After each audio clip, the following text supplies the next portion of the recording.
Harmony of the Sphere. I moved into the apartment a few months ago. It's in a quiet part of town, but it's by an intersection and a gas station, so it cancels out. Further out from the business district, it's a lot cheaper and cleaner too. The only thing is, to get anywhere relevant to my work and social life, I need to travel for around an hour by bus or train. It's not such a bad deal, all things considered. The agent told me it was a residential area, with plenty of families. The landlord never raised the rent too high, she explained, just to make sure no one moved out on him. She added that there was the occasional blackout due to location, but there was also a backup generator on site, so I should never have anything to worry about. I didn't think agents would ever be so truthful. There were 2 other units in the building. I was told that the studio above me was being rented out by a grad student, and the 2-bedroom above her was being rented out by a family of 4. I didn't see them a lot, and that was how I liked it. Day in, day out, I'd leave for the hospital at 7 for residency and get back around 6. Occasionally seeing the family when they went to walk their dog or the grad student when she went on a monthly grocery haul. I don't think I had a full conversation with any of them for months. The sole one-sided interaction I had with the grad student above me was via her piano. Sometimes she'd play a classical tune or The Entertainer type ditties around dinner time. I didn't mind. I saw it as free music.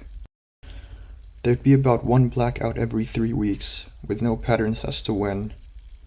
I'd be watching a 90s sitcom on streaming when the lights, TV, microwave, everything would power down. The backup generator kicked in fast every time, so I got used to it. Still, it was strange. I asked the father of the family about it, without asking his name as well. He said it had something to do with the nearby university, but appreciated that it kept the rent much lower than normal for the area. I broke the silence with the building's other occupant one day when I got back from the hospital earlier than usual and caught the grad student struggling to get some grocery bags up the stairs. "Need help?" I asked. She nodded gratefully without saying a word. I took a bag in each hand and silently walked behind her, placing them at the front of her door. "Thanks," she said, and took them inside with her. She immediately opened the door again, said, "I'm Emily," and closed it before I could tell her my name. It was a start. From then on, I'd hear Emily playing the piano much more frequently. I guess she was more comfortable now that she had a face to go with the occupant on the first floor. Sometimes classical, sometimes famous movie scores, sometimes pop renditions. She was pretty good. It was like having a variety radio station on all the time. Next time I saw her, I asked her if she was studying music, and found out she was studying physics. String theory, parallel and alternate dimensions, I didn't remember or understand a whole lot. The last general physics course I took was in freshman year of college. The piano was more of a hobby, a way to de-stress after hours of conducting tedious experiments to confirm some new configuration of atoms and particles didn't work. I got that. I had gotten into some unhealthy habits of my own for the same reason. As the year dragged on, the playing became more frantic, and at stranger hours.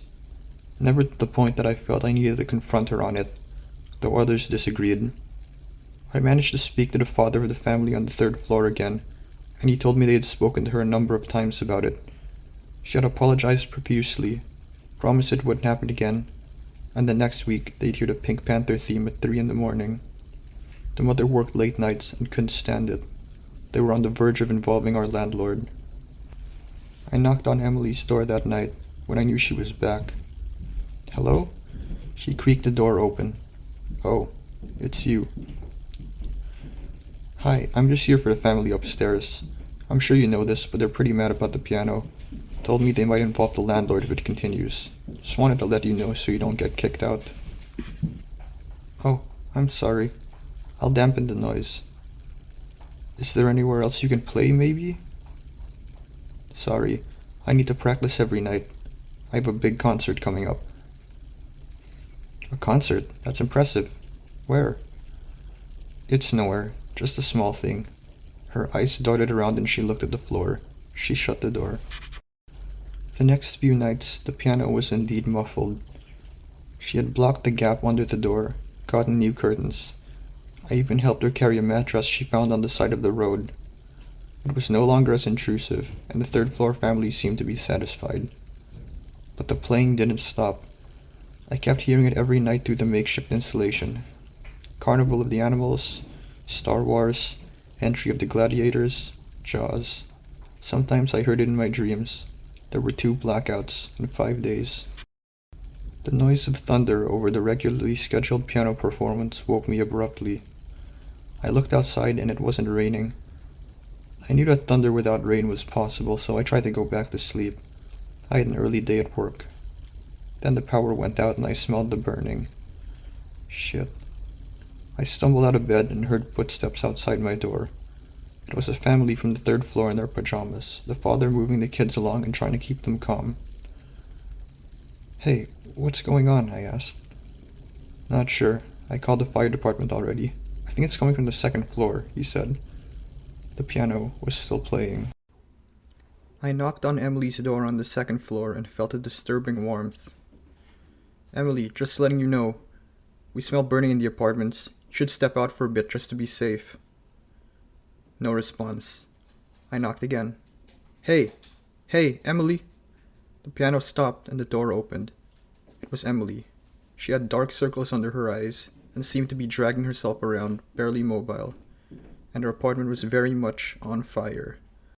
Flames were licking at the bookcase. The refrigerator was sparking. The studio smelled like burning plastic. "Oh my God, are you okay?" I asked. "Yeah, I'm fine." She paused as if remembering where she was, then began wandering back inside. "Hey, we need to go now," I protested, but I knew the signs. She wasn't in her right mind. "Sorry." Emily sat down in front of her piano, which was an electronic keyboard setup that was already starting to melt, and started to frantically play the theme from Ben-Hur. "Emily, do you know where you are?" I asked. "Yes," she responded blankly, not looking up from the keyboard and continuing to play. I could smell burning flesh on her fingers and hear sizzling when she held down a key. "This is my fault. You should go," she said. "Emily, that doesn't mean you have to stay here. That makes no sense." She gestured to her TV, which sat in front of the keyboard. "Just look." It was playing static and there was a small dark spot in the center.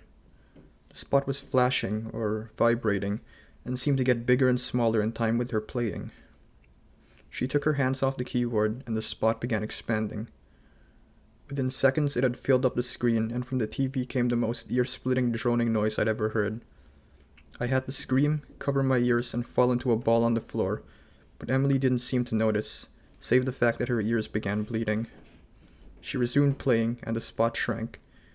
"It likes patterns," she said, very matter-of-factly. "What? What do you mean, it?" I asked. "Just go," she replied, shooing me off with one free hand while continuing to play. Her eyes were now transfixed on the screen, watching the dot ebb and flow in time with the music. The air was getting too hot to breathe, and the ceiling in the kitchen was starting to come down in planks. If I wanted to leave, it had to be now. I covered my hand with my sleeve and grabbed the doorknob, which was now steaming. I swung the door open in case Emily changed her mind, then ran down the stairs and outside the building. She didn't. The last I saw of her was her frantically playing that piano, appeasing the spot as the entire apartment went up in flames. The fire department didn't bring any new answers. After months of investigation, they said it looked like lightning formed and struck indoors. I also learned the complex wasn't up to fire code. I got a new place closer to the hospital, which our landlord subsidized over fear of a lawsuit. The family moved out too, to another apartment in the same neighborhood. I'm not sure if anyone still lives there. Emily's body was never found. The fire department claimed the high temperatures might have burnt her body down past the bone. In my new apartment, I hear piano music on the floor above me once again.